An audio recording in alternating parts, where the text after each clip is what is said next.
Welcome to the ArmaniTalks YouTube channel. I'm your host, ArmaniTalks. In this channel, I'm covering communication skills for you to level up your way with words, become much more articulate. In today's episode, we are entering the world of social skills, and I'm going to be talking about, should you ask about someone's past? In my undergrad years, I would say more specifically, my first year in college, I eventually made a crew. And within this crew, one of my closest friends, he was normally very quiet. He didn't say that much. On one particular month, he was saying a lot. Let's call him Jojo. Jojo came up to me and a bunch of the other friends, and he said, guys, my cousin from Chicago is going to come to Tampa, and he's going to be staying with me for a couple of weeks. Guys, my cousin, whose name is Gio, he did a lot for me in Chicago. I mean, he took care of me. Okay? And now when he comes to Tampa, I want to take care of him. And I need your guys' help. Are you guys going to help me out? We're like, well, what do you need us to do? And Jojo said that he's going to throw some social events every now and then, and he just needed us to show face. I said, yeah, we could do that. And all of the other people agreed. A couple of days goes on by, and Gio comes to Tampa, and Jojo is showing him around. He introduces us to Gio, and immediately I noticed something about him. He was very, very charismatic. With all due respect to him, he was a very ugly guy. He was very short, had a very weird looking face, but he had this amazing smile. And he had so much charisma that he would just bring you into his world. That was the first time I learned that you could be really ugly, but have a lot of charisma. The more that I talked to Gio, the more that he would just have a way of bringing different people into his world. And eventually what happened was Jojo, our friend, he never had to convince us to hang out with Gio. We just wanted to. One of the people from the friends group, his name was Sam. Sam one day called me and he seemed very disturbed. He said, hey, Armani, make sure you're by yourself real quick because I got to bring up something really bizarre to you. Okay, what's up? Gio, he stole $200 from my brother. What? How do you know that he did it? Because Gio was the only guy that we allowed upstairs to use one of the bathrooms because there was someone downstairs. And yeah, dude, whatever, like forget all that. He stole it. We know this for a fact. And when my buddy was telling me this, I thought, nah, man, you're lying. I don't think he did that. But I just thought that was a very rattling conversation. More time went on by, and what happened was another friend said, her name is Anjali, said that Gio stole her necklace. And this is when immediately I felt weird.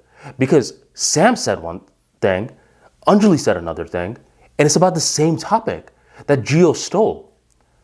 So one of these days, I take my friend Jojo to the side and I ask him, yo, dude, is something up with Gio that you're not telling us? Because two people, I'm not going to say their names, they said that he stole from them. And Jojo, rather than getting pissed off where he said, what are you talking about, man? You're going to accuse my cousin of doing something like that? He just got really quiet. He was just very nervous in his body language. And he said, man, I thought he changed. Wait a minute, Jojo, are you saying that this is true? Yeah, man, I mean, this is one part of Gio that he just can't help but change. He's a klepto. A klepto? I mean, I never even heard about something like this, man. So he just steals? Yeah, man, I mean, other than that, he's really good, but he just has this habit of taking things that are not his. I was like, dude, you guys were all supposed to come to my dorm after the event tomorrow. I don't want you guys coming over. I mean, this is a big problem, man. And he said, yeah, it is. And my bad for not telling you guys earlier. Luckily, by the time that me and Jojo were having this conversation, it was pretty much around the end of Gio's stay. So I thought, okay, let's just put this under the wraps and we won't bring it up again. I would say 8 years pass on by. Jojo is now getting married, and guess who's there? Geo. The same Geo that I saw in undergrad is now here. He's with his wife and he's with his son. I see him at the wedding and he's like, yo, do you remember me? I said, I remember you. Do you remember me? We're talking back and forth, back and forth. And nowadays, back then, he seemed like a good guy, but this time he seemed more pure. He didn't seem like he had this slick charisma to him anymore. It seemed as though he had really softened up. And as we were talking, I noticed that I just couldn't shake the feeling of him being a klepto. I knew about his past on a very personal level, and I just could not shake that. And that is the danger of asking about someone's past, where they will at times reveal information to you that you had no clue about. There was no way to predict it. And when they tell you, you just can't unsee it. And they just are viewed as a klepto in your eyes. There's this quote that says, if you can't handle the heat, get out of the street.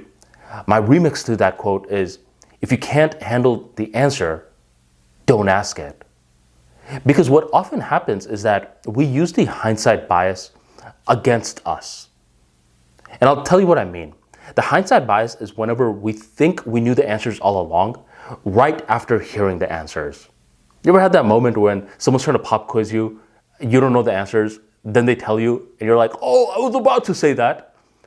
That is the hindsight bias. That's not only something that works with pop quizzes, that's something that works with life. Let's say you're over here talking to someone, right? And you get to a point where let's say you're actually married to the person. You are sure about this individual. So you ask a question about their past, and they reveal some very dark information about their past, and you're shocked. You can't believe that they did something like that in the past. And subconsciously, what you're thinking is, I mean, didn't you know that I was one day going to ask you this question? You should have known, because I was always certain that me and you were going to work out. You weren't certain back then. You think you're certain back then because of the hindsight bias.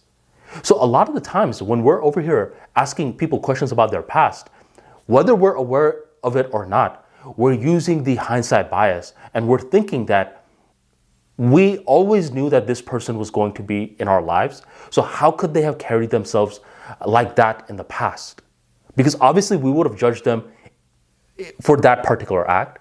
They should have known that we were going to ask. Reality check, bud.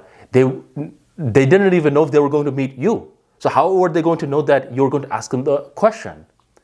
So you can ask about people's past. I think that's actually a really great way to get a general feel for someone. People can always change, without a doubt. But you really gotta understand this. People will give you answers at times that you cannot even fathom.